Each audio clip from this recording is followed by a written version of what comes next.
Bienvenidos, mi nombre es Harvey Duhamed Belandia, estudiante del sexto semestre de Filosofía en el Seminario Mayor Nuestra Señora del Carmen.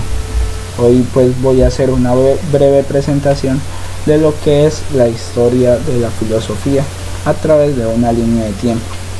En esta línea de tiempo vamos a encontrar principalmente lo que son las 4 etapas en las que se divide generalmente la historia de la filosofía, que son filosofía antigua, filosofía medieval, filosofía moderna y filosofía contemporánea.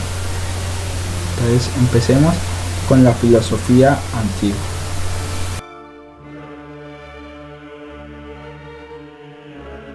La filosofía antigua, al igual que la historia de la filosofía, se puede hacer una subdivisión. Entonces esta la encontramos dividida principalmente en lo que son 4 momentos de esta historia de la filosofía, que son la etapa presocrática, la etapa antropológica, la etapa de los grandes sistemas y la etapa helenístico-romana.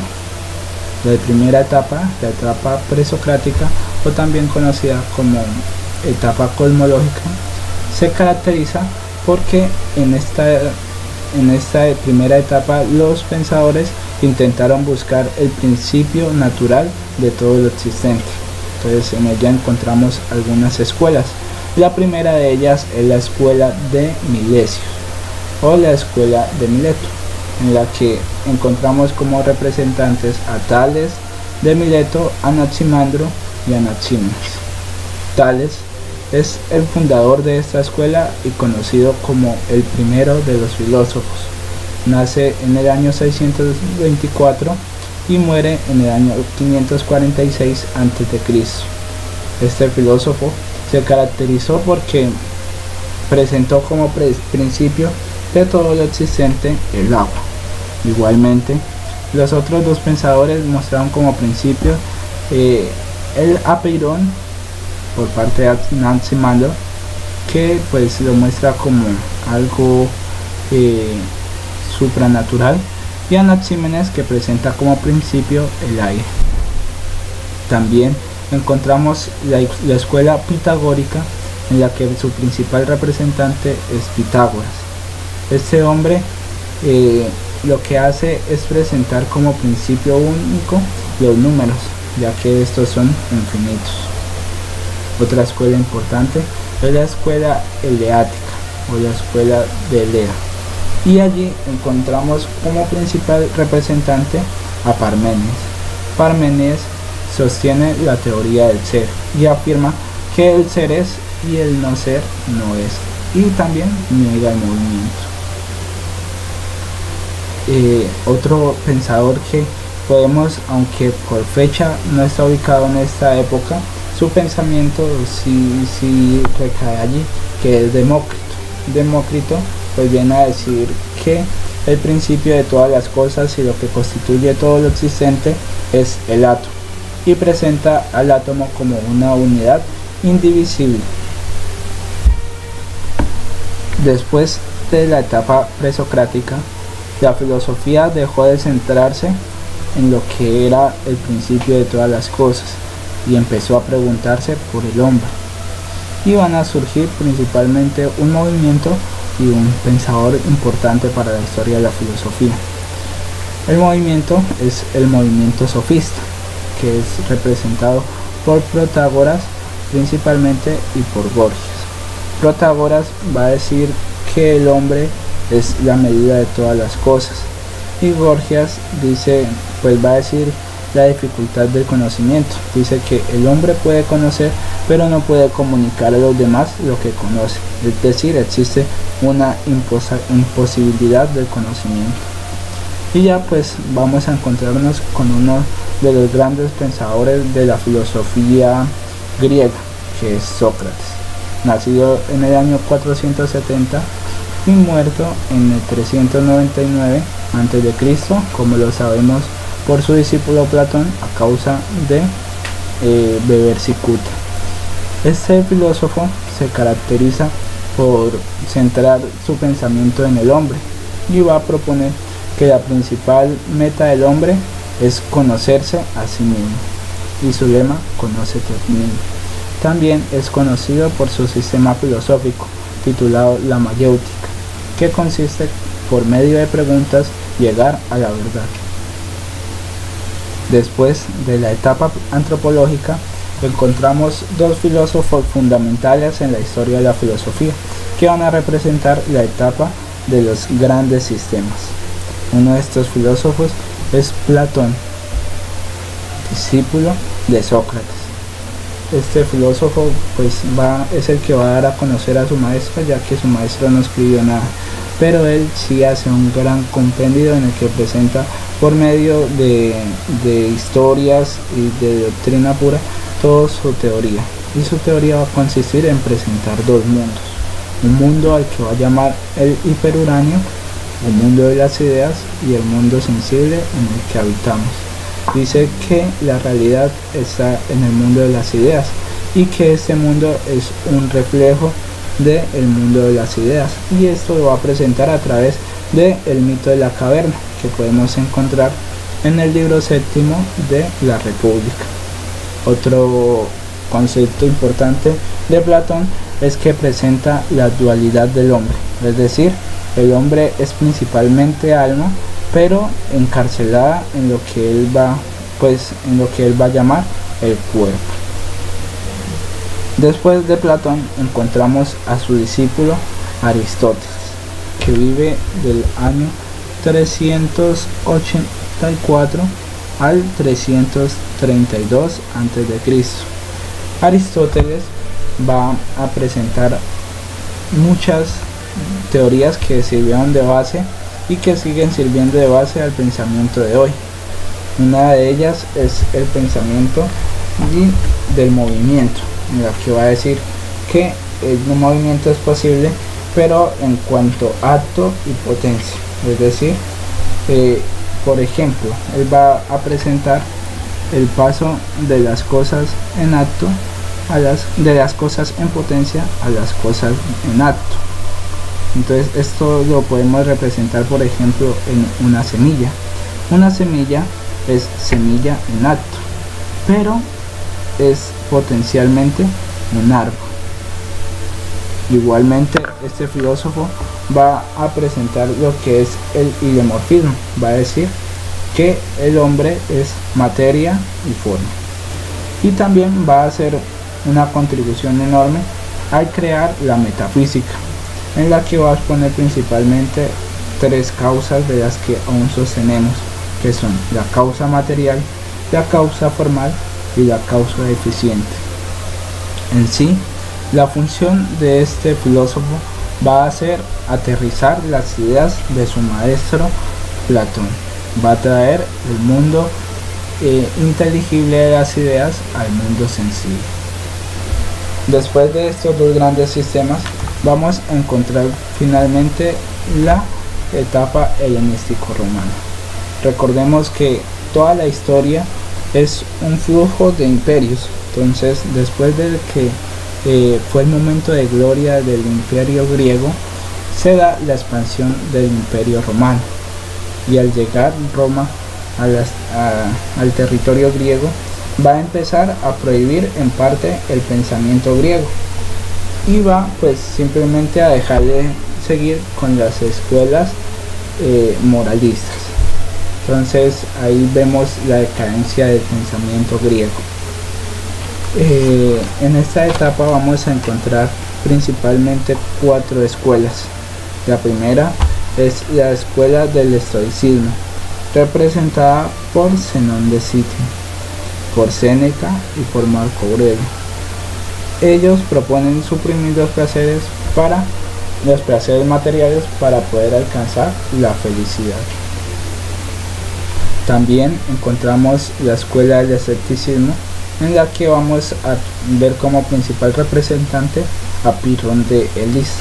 Pirrón lo que hace es negar todo valor del conocimiento, es decir, va a decir que el hombre no puede conocer. Y finalmente vamos a encontrar a otro pensador llamado, dos pensadores principales que van a representar el neoplatonismo, que son Filón de Alejandría, quien va a decir, pues este es un hombre judío, entonces va a ser una mezcla de la filosofía de Platón y de la teología judía. Va a intentar fundamentar por medio de la razón el judaísmo. Y por último encontramos a un hombre llamado Plotino, nacido en el año 204 después de Cristo y muerto en el año 270. Él va a proponer a partir del pensamiento de Platón el uno, y dice que el uno es la plenitud absoluta del ser. Es decir, este hombre es el que va a empezar a hacer una mezcla entre filosofía y religión, lo que va a ser más tarde el paso o lo que va a dar el eslabón entre la filosofía antigua y la filosofía medieval. Después de la filosofía antigua encontramos un segundo momento de la filosofía, que es la filosofía medieval. Esta filosofía la vamos a dividir principalmente en dos partes. La primera de ellas es la patrística y la segunda la escolástica. Entonces vamos a empezar con la patrística. La patrística, pues tenemos que tener en cuenta algo.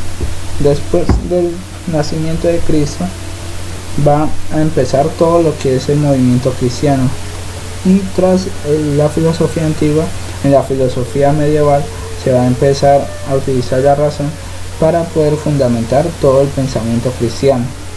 Entonces pues en la patrística encontramos sobre todo aquellos hombres que empezaron a fundamentar el cristianismo, pero también que empezaron a defender el cristianismo de algunas doctrinas que tergiversaban lo que pues proponía la iglesia, y que se van a llamar las herejías.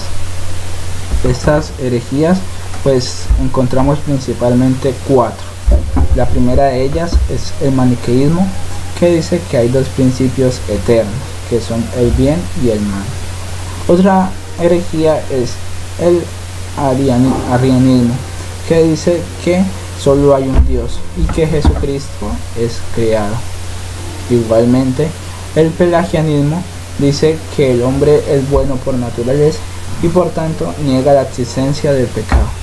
Y finalmente encontramos el nestorismo, que dice que en Cristo hay dos naturalezas y dos personas distintas. Entonces pues todas estas teorías o ideologías van a contradecir lo que es la esencia del cristianismo, y van a surgir unos hombres que van a ser llamados los padres de la iglesia, quienes van a defender la iglesia de cada una de estas herejías. Entonces pues en ellos encontramos principalmente a cuatro. Uno de ellos es Atanasio de Alejandría, nacido en el 297 y muerto en el 373. Es un opositor del arrianismo.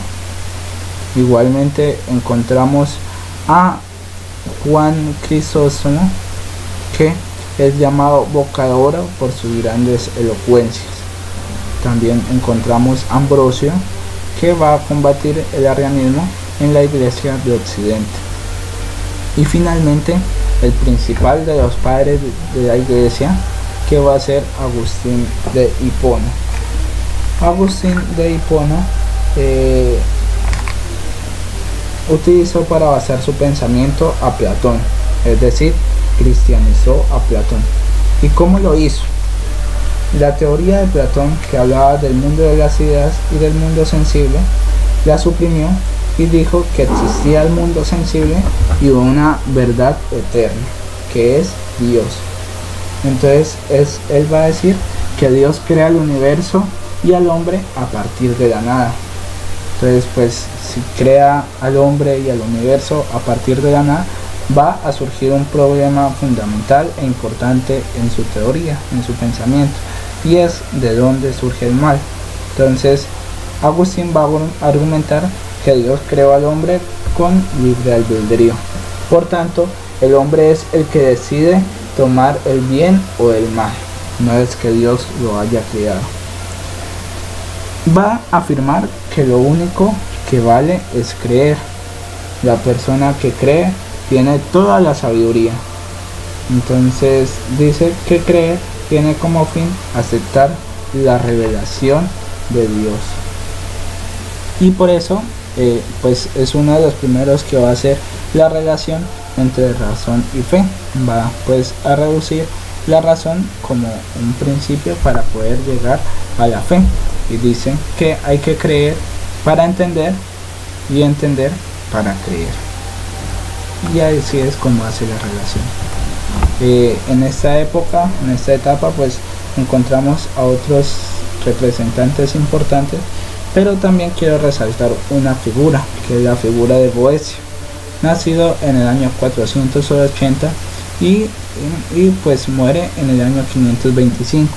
Este hombre es importante ya que va a afirmar que el hombre es una sustancia individual de naturaleza racional, y pues esta definición de hombre, de persona, es la que va a perdurar durante el pensamiento de la iglesia y pues en sí de todo el pensamiento humano durante pues muchos años, hasta que se empieza nuevamente a hacer una reflexión sobre el hombre.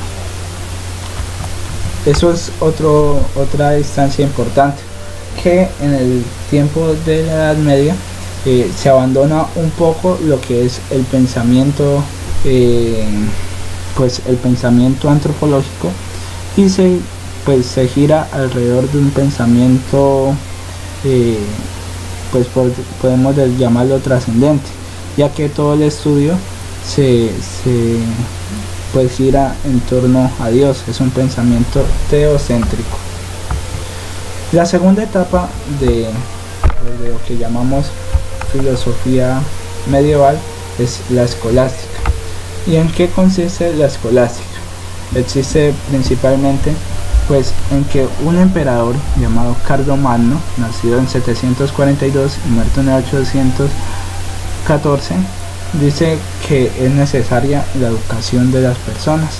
Entonces empieza la creación de las llamadas escuelas, y entonces va a hacer tres clases de escuelas: las escuelas monacales, que son las que están junto a los monasterios; las escuelas episcopales, que pues están cerca de los palacios episcopales y de las catedrales; y las escuelas palatinas, que son las que están en los palacios. Entonces, a partir de esas escuelas va a empezarse a realizar la formación la formación de todo lo que es las personas, y es lo que se va a llamar la etapa de la escolástica. Entonces van a surgir personajes como Ulciano de York, que va a enseñar en las escuelas palatinas por medio del trivium y el quadrivium, que son pues las materias que se enseñaban en las escuelas, que eran un total de 7. Otro personaje importante es Juan Escoto Erigena, que va a recoger las ideas de San Agustín y el neoplatonismo y crea el pensamiento emanatista. Un problema fundamental que surge en esta etapa es el problema de los universales. Entonces el problema de los universales va a ver pues las categorías generales, y van a ver qué son estas, y pues surgen varios representantes de algunas posiciones frente a este problema. Uno de ellos es Guillermo de Champeaux, que va a decir que defiende la identidad de los universales como reales. Entonces él va a pertenecer a lo que es la corriente de los realistas exagerados.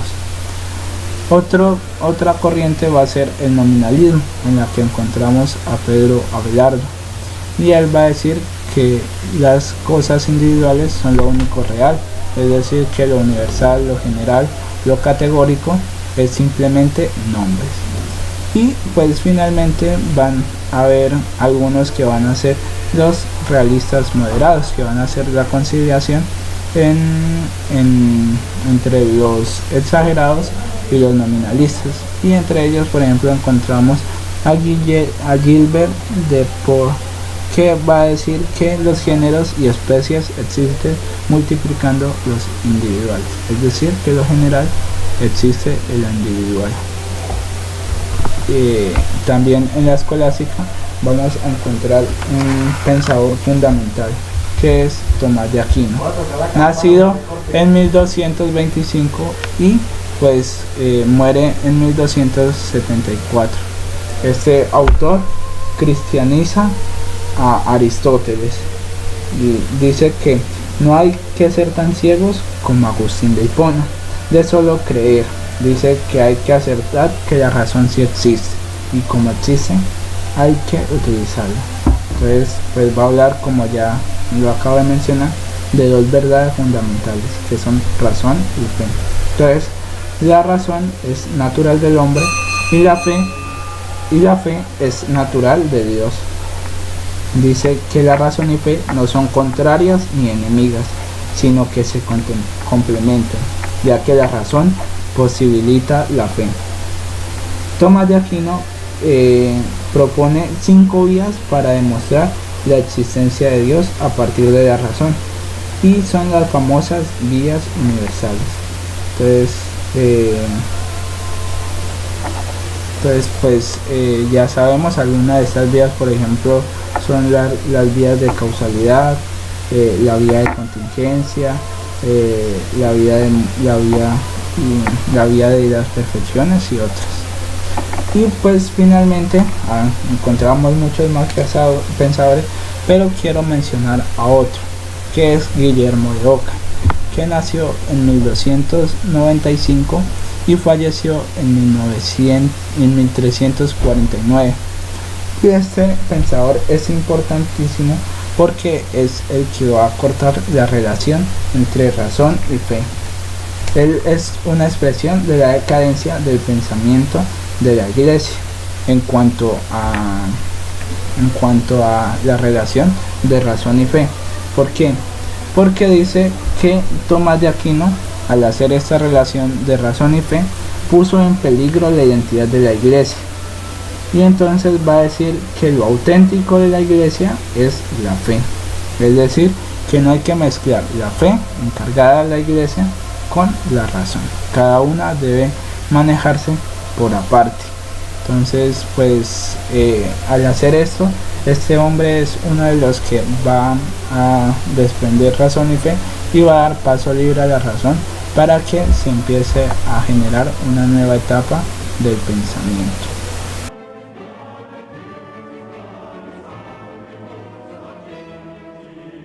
Continuando con esta pues línea que venimos analizando, vamos a encontrar lo que es la filosofía moderna. La filosofía moderna no podemos hacer lo mismo que con las dos etapas anteriores, dividirlas en subcategorías. Históricamente sí se divide en lo que es el Renacimiento, lo que es el Barroco, lo que es el Iluminismo, pero aquí en la historia de la filosofía simplemente vamos a ver las diferentes escuelas que se fueron gestando durante este tiempo. Entonces la filosofía moderna pues la vamos a caracterizar porque la razón, como lo vimos antes en la filosofía medieval, finalizando, queda libre de lo que es la fe. Va a dedicarse simplemente al estudio de las cuestiones naturales del hombre, de la razón en sí, y se caracteriza porque aparece el humanismo y cambia la concepción religiosa del hombre. Entonces el hombre va a aparecer en la edad moderna como un ser independiente de Dios. Entonces ya no va a ser Dios el que va a estar en el centro del hombre, sino que va a ser el hombre el que se va a imponer en el centro y va a ser iluminado simplemente por la diosa razón. Entonces esta etapa se caracteriza porque simplemente la razón sirve para hacer. Vamos entonces pues a encontrar más o menos ubicada esta etapa temporalmente entre lo que es el descubrimiento de América en 1492 y lo que es la Revolución Francesa en el año 1789.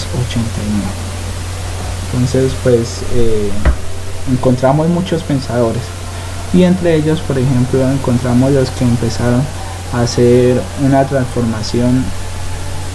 transformación científica, y que van a empezar a presentar algunas nuevas tendencias y a romper esquemas del pensamiento antiguo con respecto a cómo era el mundo. Por ejemplo, encontramos a un pensador llamado Nicolás Copérnico, que nace en el año 1473 y muere en 1543, quien propone la teoría heliocentrista, cambiando todo el pensamiento antiguo, ya que se pensaba que la Tierra giraba alrededor del Sol. Pues este hombre va a decir que por el contrario, el Sol es el que gira en torno a la Tierra. Otro pensador importante es Galileo Galilei. Pues los que estoy nombrando son principalmente científicos. Galileo, pues al enterarse de que se ha creado un telescopio, él recrea el telescopio sin verlo y va a hacer un estudio del universo. Y pues otro pensador importante científico es Isaac Newton, quien formula la teoría de la gravitación universal. Ahora, en cuanto a pensamiento, encontramos varios representantes de varias corrientes, pero nos vamos a centrar principalmente en tres pensadores. Uno de ellos es René Descartes, nacido en 1596 y fallecido en 1650. Este hombre es el principal representante y fundador del racionalismo. Descartes dice que las ideas son innatas, que nosotros conocemos, pero también va a decir que los sentidos nos engañan. Entonces, si los sentidos nos engañan, no hay que fiarnos de ellos y hay que guiarnos simplemente por la razón. Entonces va a decir una máxima que es muy conocida: pienso, luego existo, en la que propone la duda metódica para poder llegar al conocimiento de la verdad. Es decir, debo dudar de todo para poder conseguir una verdad absoluta. Por el contrario a René Descartes, vamos a encontrar otro pensador importantísimo, que va a ser John Locke. Entonces John Locke va a decir, por el contrario de Descartes, que el hombre no tiene ideas a priori. El hombre nace tabula rasa, es decir, nace sin ningún conocimiento. ¿Y cómo va a empezar a escribir en esa tabula rasa? Simplemente va a empezar a escribir a través de la experiencia. Entonces, a través de la experiencia va adquiriendo todo el conocimiento. Y pues el mediador de estos dos hombres va a ser un alemán llamado Immanuel Kant, nacido en 1724 y muerto en 1804. Él va a conciliar el racionalismo y el empirismo y va a proponer el criticismo. Él dice que una razón sin experiencia es vacía, y una experiencia sin conceptos es como un ciego. Dice que los conocimientos empiezan con la experiencia, pero se completan en la razón. Entonces, pues dice y va a afirmar que las dos son un proceso para poder llegar al conocimiento. Ninguna de las dos por sí sola puede llegar al conocimiento. Y pues va a decir que el conocimiento se llega por medio de los juicios analíticos y sintéticos. Entonces, los juicios son el conocimiento que el hombre adquiere, y pueden ser a priori y a posteriori. Entonces, los juicios analíticos vienen a ser a priori y los juicios sintéticos a posteriori. Con Immanuel Kant se va a cerrar todo lo que es la filosofía moderna.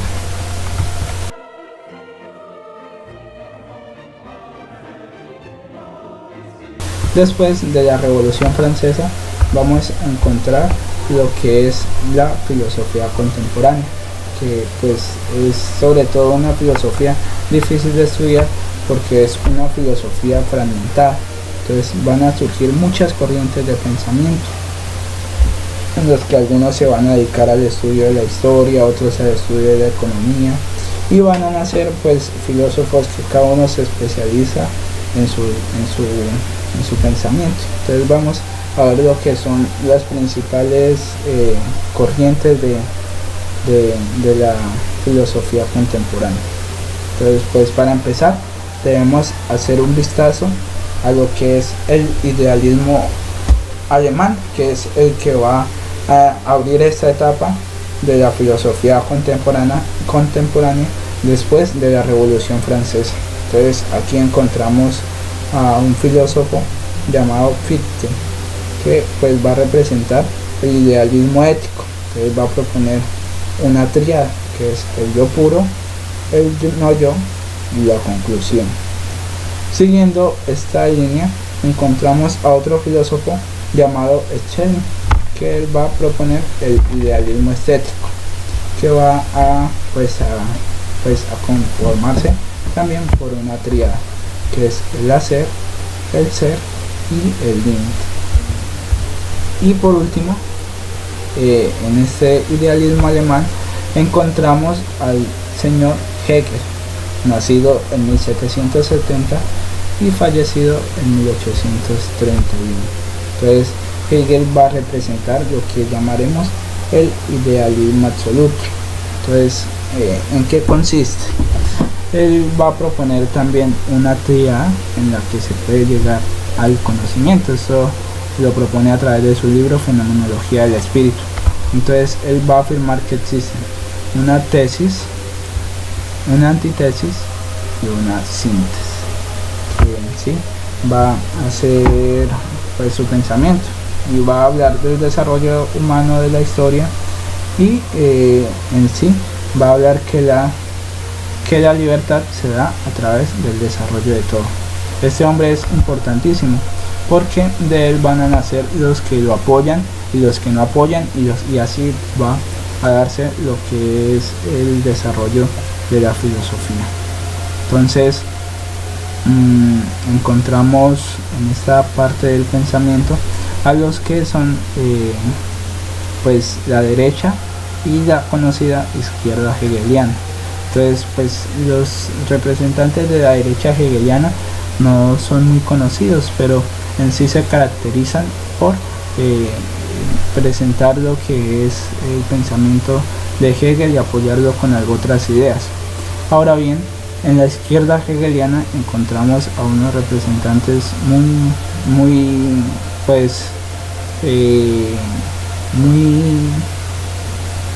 importantes para la historia de la filosofía. Entonces ahí vamos a encontrar a un hombre llamado Karl Marx. Entonces Karl Marx es nacido en 1818 y en 1883. ¿Qué crítica le va a hacer a Hegel? Él va a decir que Hegel tiene la razón en su pensamiento. Él dice que es verdad lo de la tesis, la antítesis y la síntesis, pero Hegel tiene un problema, que su pensamiento es algo elevado, es lo que va a afirmar Karl Marx, y él dice que lo que hay que hacer con el pensamiento de Hegel es aterrizarlo. Entonces él va a decir que estas realidades de tesis, antítesis y síntesis se van a dar en lo que es la historia. La historia es un conjunto de tríadas en la que cada proceso económico histórico va siendo la superación de la tríada anterior, y propone como superación la revolución. La revolución es la que va a llevar el paso de una tesis y una antítesis a un nuevo modelo de pensamiento, a un nuevo modelo de sociedad, y propone como modelo de sociedad absoluta el comunismo, donde ya todo va a ser igual para todos. Y a este sistema lo vamos a llamar el materialismo dialéctico. También otra idea importantísima de Karl Marx, él va a decir que en toda sociedad, en toda la historia de la sociedad, ha existido lo que es la infraestructura y la hiperestructura. Entonces, la infraestructura es el modelo económico y la supraestructura es la ideología. Es decir, que la ideología, la supraestructura, se da a partir de la infraestructura, es decir, el modelo económico que se maneja. Allí otro pues importante representante es Soren Kierkegaard, que pues es conocido como el padre del existencialismo, y que va a proponer la teoría de los tres estadios, que son el estadio estético, el estadio ético y el estadio religioso. En esta etapa vamos a encontrar también lo que es el pensamiento económico, y entonces en este pensamiento económico encontramos a personas como Spencer, que designa la evolución natural como supervivencia del más fuerte. Ellos representan al positivismo, y Stuart Mill, que sostiene que la ley es la asociación, la ley de la asociación vale en el campo moral. Una corriente muy importante en la filosofía contemporánea es lo que es el existencialismo, y allí vamos a encontrar algunos representantes como Martin Heidegger, que es el que devuelve el pensamiento metafísico a la pregunta por el ser y el Dasein. También encontramos a Soren Kierkegaard, que pues ya lo decía, sostiene la teoría de los tres estadios, estético, ético y religioso. Un pensador importante que es Friedrich Nietzsche. Y Friedrich lo que va a hacer es hacer lo que llamamos la transmutación de los valores. Dice que el cristianismo ha tergiversado los valores y que hay que volver a los valores de la antigüedad.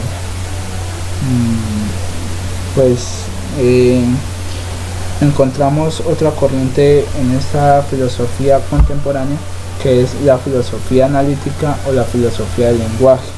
Entonces, en esta filosofía del lenguaje, un representante importantísimo que encontramos aquí en la parte inferior es Ludwig Wittgenstein, quien dice que la filosofía tiene una misión esclarecedora que es fundamental en el análisis del lenguaje. Este hombre pues es el que va a hacer una reflexión sobre todo lo que es con respecto al lenguaje.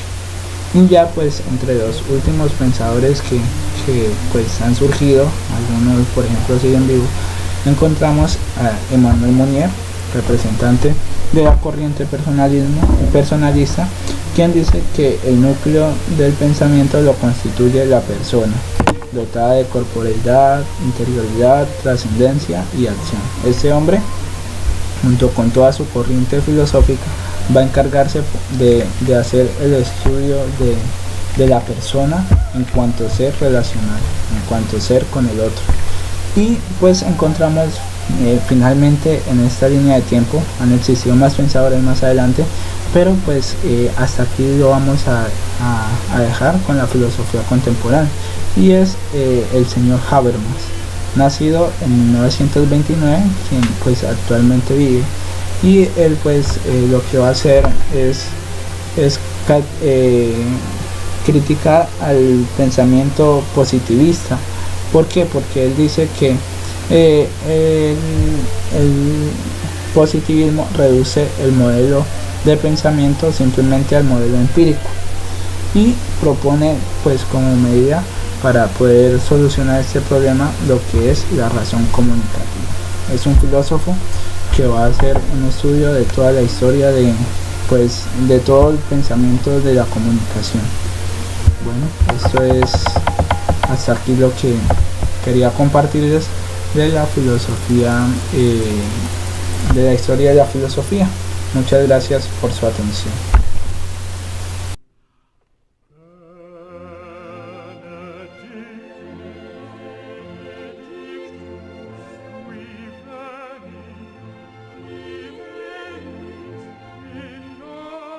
Se caracterizó porque presentó como principio de todo lo existente el agua. Igualmente Los otros dos pensadores mostraron como principio el apeirón por parte de Anaximandro, que pues lo muestra como algo supranatural, y Anaxímenes, que presenta como principio el aire. También encontramos la escuela pitagórica, en la que su principal representante es Pitágoras.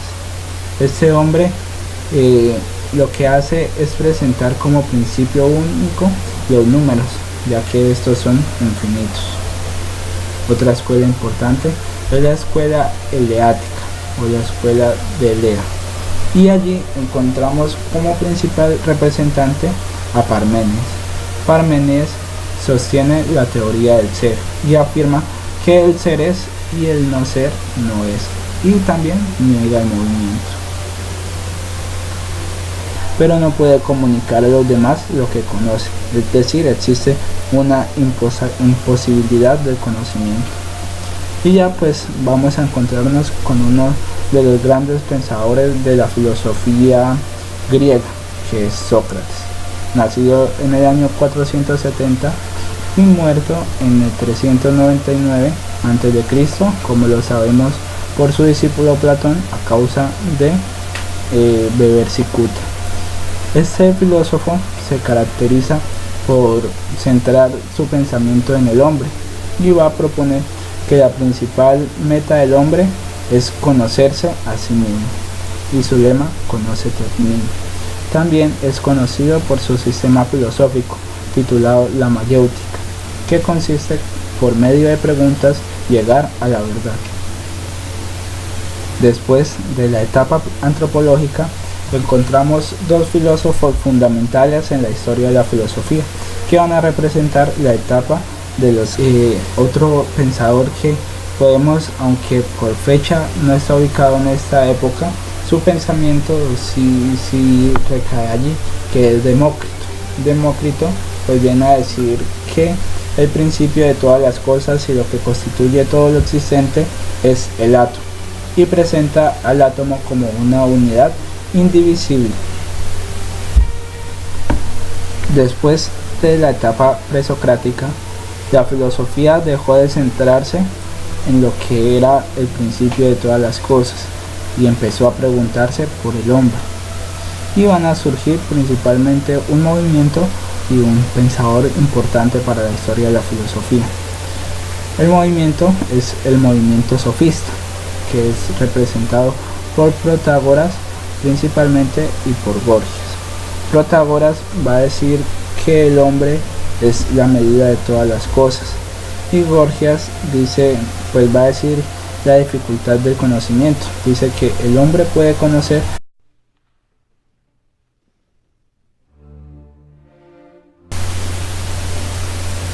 Bienvenidos, mi nombre es Harvey Duhamed Belandia, estudiante del sexto semestre de filosofía en el Seminario Mayor Nuestra Señora del Carmen.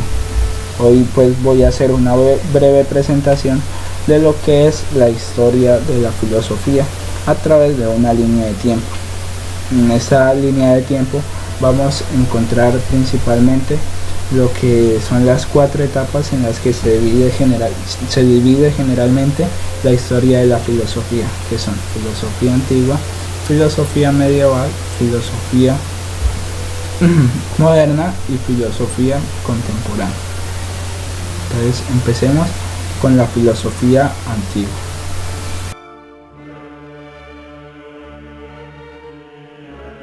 La filosofía antigua, al igual que la historia de la filosofía, se le puede hacer una subdivisión.